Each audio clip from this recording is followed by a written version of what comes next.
Je suis d'un pays et d'une époque, je peux dire déjà que je suis d'une époque où la télévision n'existait pas, la radio existait à peine, et dans le pays où je me trouvais, il y avait beaucoup de manifestations amateurs, tant fanfares, orchestre vaguement symphonique, il y avait très peu de choses. Il y avait un théâtre, un théâtre chanté, avec des belles œuvres, mais en l'occurrence, il y avait peu. Il y avait une chose que personnellement j'admirais, et c'était une chorale d'hommes qui s'appelait les 40, Roubaix, et qui a existé très longtemps. À Roubaix, peut-être 20 harmonies, sinon plus. C'était incroyable. Oui, parce que les gens aimaient entendre la musique, les gens chantaient. Il y avait quelque chose qui était... C'était une ville, on disait, Roubaix, c'est une ville qui est gaie.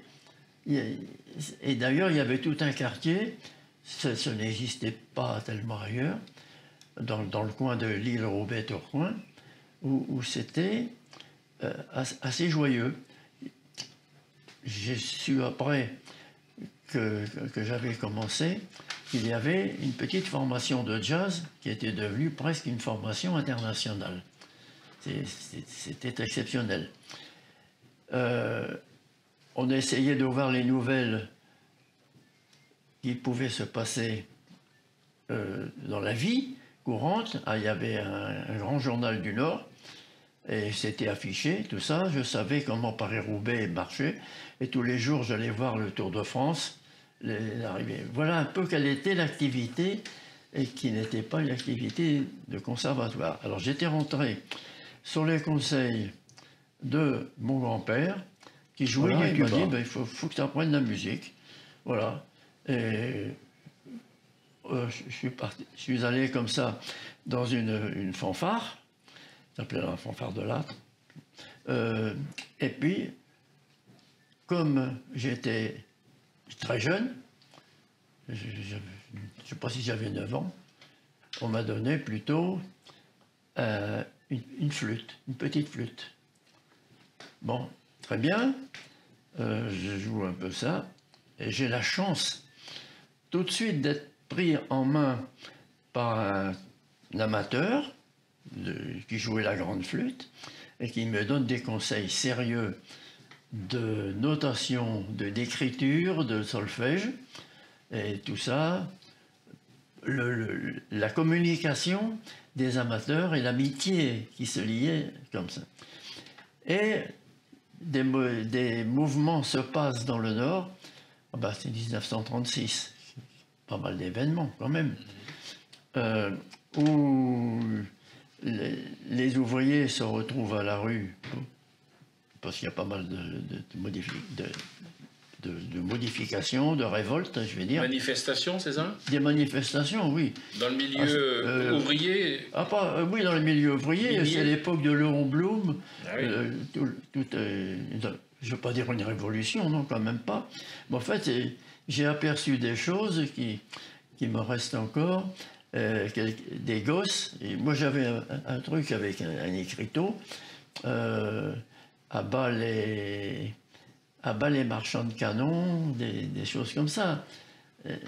Et les gens étaient contre la guerre, parce que la guerre était terminée depuis un temps, mais pas tellement. Qu'est-ce que c'est? La guerre de 14. La guerre de 14. Oui. Qu'est-ce que c'est que 20 ans environ?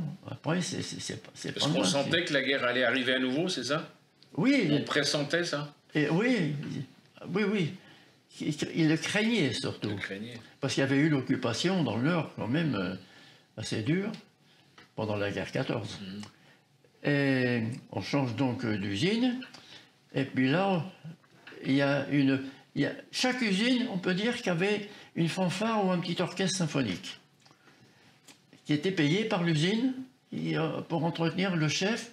Et ils achetaient même des instruments pour certains quand c'était nécessaire. Et là, on n'a pas besoin de flûtiste et on me donne un bugle. Et c'est là que commence pour moi ma vie de futur trompettiste que je suis devenu, en ignorant totalement que j'insisterai avec cet instrument, mais je remercie le ciel qu'on m'ait fait commencer sur un bugle et non pas tout de suite sur une trompette. Ça m'a permis d'avoir un son qui était placé tout de suite, une émission, je n'ai pas besoin de chercher tout ça, c'est sorti très facile dès le départ. Bon, on m'a là aussi appris, développer le solfège, en me faisant même jouer des choses qui n'étaient pas écrites dans la tonalité de l'instrument. Je dis, mais je ne pourrais pas jouer ça. Ben, t'as qu'à apprendre. Il faut savoir qu'il n'y a pas que la clé de sol, il y a des clés d'ut, etc. Oh là là, et comme je ne voulais pas passer pour un imbécile, eh bien, j'ai travaillé mon solfège. Et je me suis présenté au conservatoire. On m'a dit, écoute, tu devras aller au conservatoire. De Roubaix. De Roubaix, et c'est là, j'ai lu Maurice Leclerc, et tout de suite, pris en main, bon, il a vu que ça marchait, que j'étais doué. J'avais été conseillé à la fanfare par un homme qui avait de très bonnes connaissances déjà pour la trompette, et qui a insisté sur le fait de continuer pendant un temps avec le bugle, et puis ensuite d'entrer au conservatoire.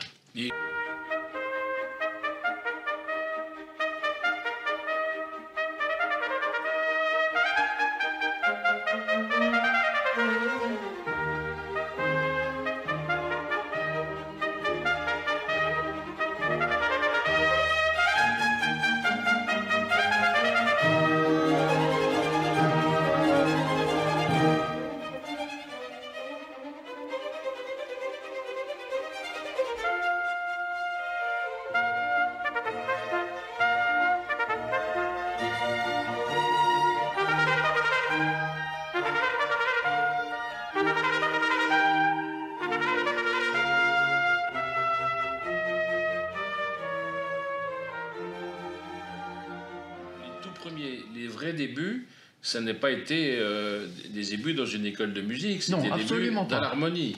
C'est-à-dire que vous avez joué tout de suite sans avoir d'apprentissage vraiment. Sans avoir d'apprentissage, oui, sur le terrain. Sur le terrain, oui. Bon, ça m'intéressait, ça me plaisait. Et la musique me passionnait dès le départ. C'est intéressant parce que maintenant, on a tendance à dire il faut faire des années de conservatoire avant d'aller jouer dans un orchestre, sinon vous allez vous perturber les lèvres, ça ne va pas marcher. Tout à fait. Donc, et là, je remercie ceux qui m'ont conseillé, donc, dans mon plus jeune âge, pour faire de la musique. Ce que je puis souhaiter, avec les modifications importantes qui existent à l'heure actuelle, grâce au système des horaires aménagés, tout ça, on apprend aux enfants d'abord à avoir une certaine connaissance générale, ça c'est important, et en plus d'être guidés à savoir lire les signes qu'ils vont devoir jouer ensuite.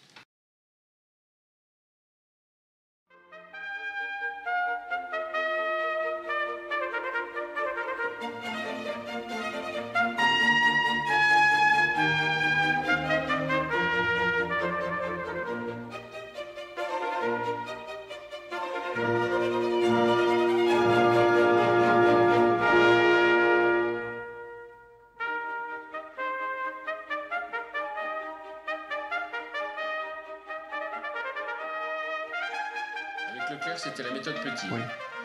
Le développement de l'apprentissage des gammes, je savais ce que c'était une gamme, et au conservatoire, en même temps, je ne pouvais pas être dans la classe de l'instrument, de la trompette donc, sans être dans la classe de solfège. Et le professeur de solfège, qui était en même temps professeur de corps, était un homme de grande exigence, ainsi que les autres professeurs à Roubaix. Si mon ami Georges Delru pouvait être là. Il confirmerait parce qu'on était en même temps dans les mêmes classes. Les mêmes classes. Avec un directeur qui s'appelait Francis Bousquet, qui avait écrit un opéra comique qui a été joué, je ne sais plus à quelle époque, mais en fait, qui était un homme d'une culture pour un conservatoire de province qui était reconnu comme le meilleur du Nord, alors qu'il y en avait d'autres qui étaient très bons, comme Valenciennes. Mais pour la trompette, certains habitant Lille allaient au conservatoire de Lille, mais ils venaient se perfectionner avec Leclerc à Roubaix. Ah oui. Parce que là, déjà, il y avait des sélections, on disait, ben, il faut mieux avoir travaillé avec celui-là et faire les kilomètres s'il le faut. Parce que c'était, pour les jeunes, ce qui existe, je crois, aujourd'hui. Il y a des jeunes, maintenant, qui vont au conservatoire à 7h30, 8h le matin.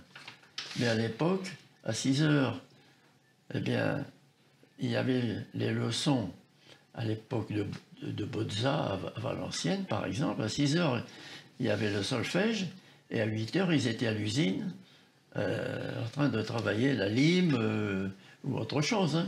On aurait du mal à avoir les élèves à 6h maintenant. Oui. Même nous, Marc. C'est une toute autre époque. C'est exceptionnel de voir la différence qui n'est pas toujours à l'avantage de l'homme. Eh oui. C'est ça qui est dommage. Et le progrès détruit l'esprit de travail et de reconnaissance de ce qu'est la vie,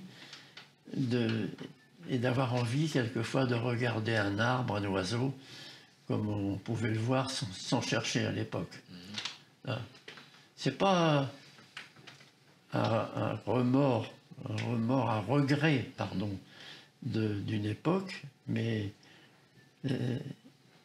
la vie est allée très vite. Elle va très vite. Plus on a d'âge, plus elle va vite.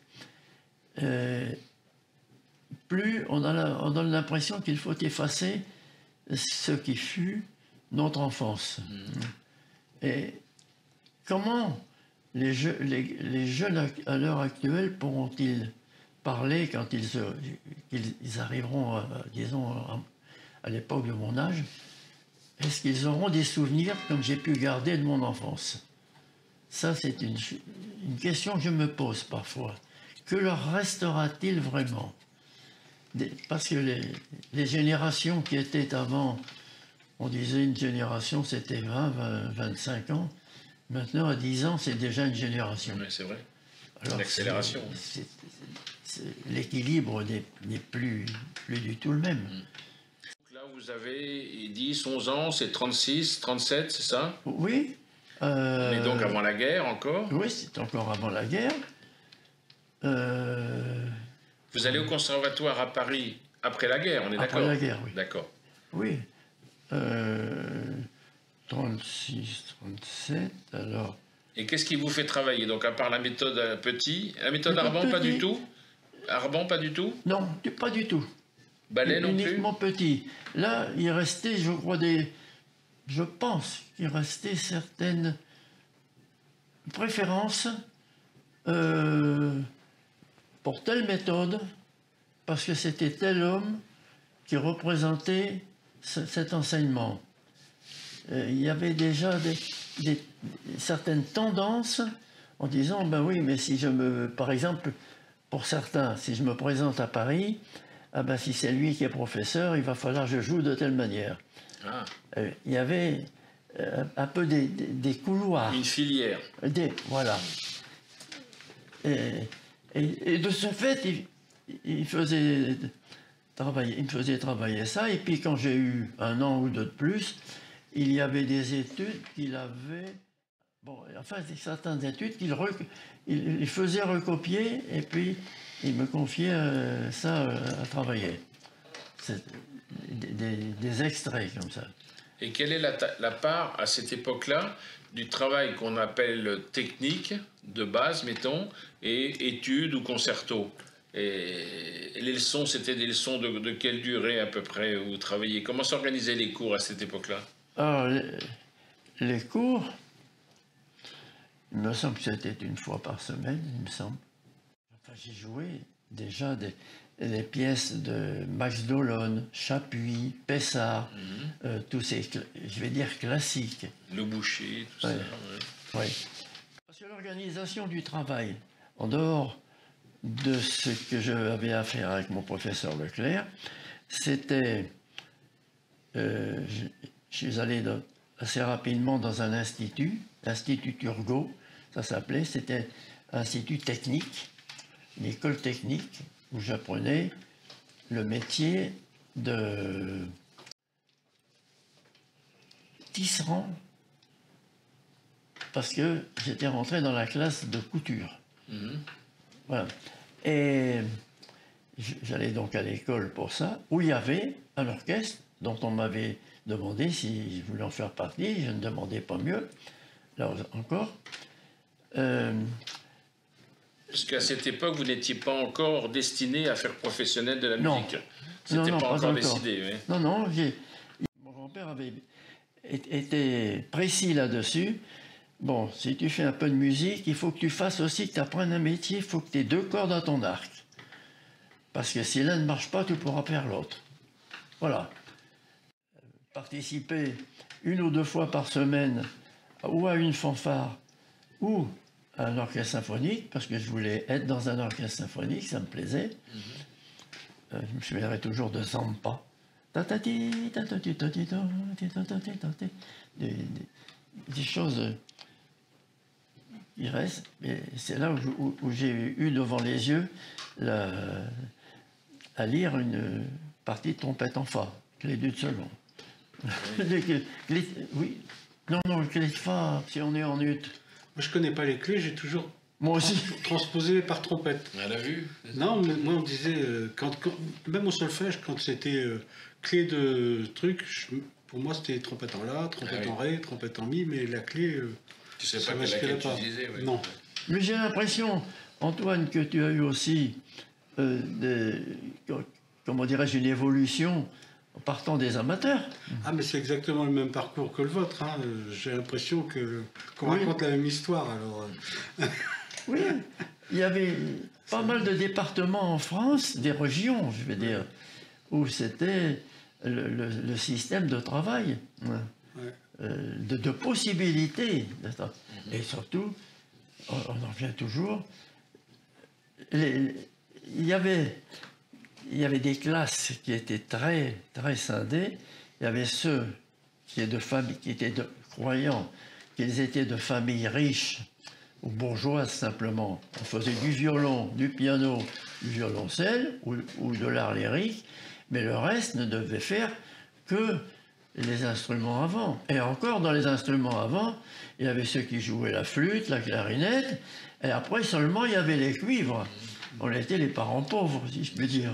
C'est pourquoi on l'a dit trop souvent, c'était ceux qui savaient boire la chope, et ils se retrouvaient plus pour boire une chope, une bière, plutôt que pour faire de la musique.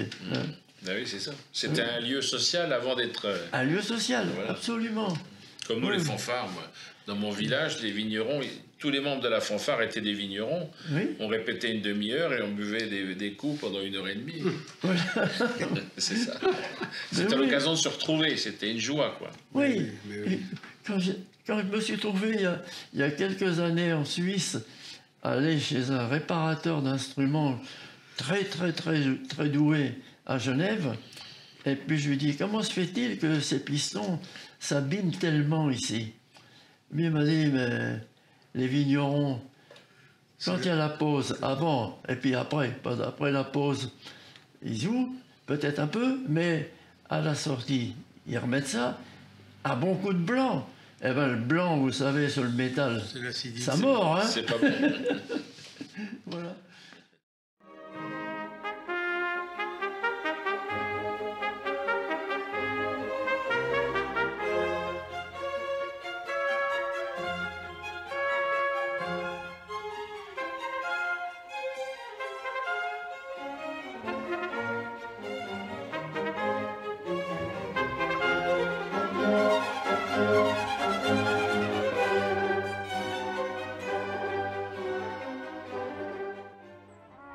Cher Roger, bonjour. Voilà, je profite de ce petit séjour en Espagne et puis du relatif silence de nos trompettistes pour vous poser ma question. Voilà, si c'était à refaire, Roger, vous êtes un jeune trompettiste, si c'était à refaire, votre carrière, la referiez-vous de la même façon que vous l'avez entreprise et que vous l'avez réalisée? Voilà, toutes mes amitiés et à très bientôt, j'espère. Merci Eric pour cette question. Eh bien, si je devais recommencer, bien, je referais exactement la même chose. Parce que j'ai eu la chance d'avoir des maîtres, des gens que j'ai pu rencontrer, des moments musicaux exceptionnels, de l'émerveillement avec le métier que j'ai pratiqué. Et tout le monde n'a pas cette chance-là. J'en ai profité à une époque où il est peut-être difficile à l'heure actuelle de mener de la même façon cette période que j'ai pu traverser pendant, je vais arriver presque à un siècle. C'est un peu long, mais je ne l'ai pas trouvé long du tout.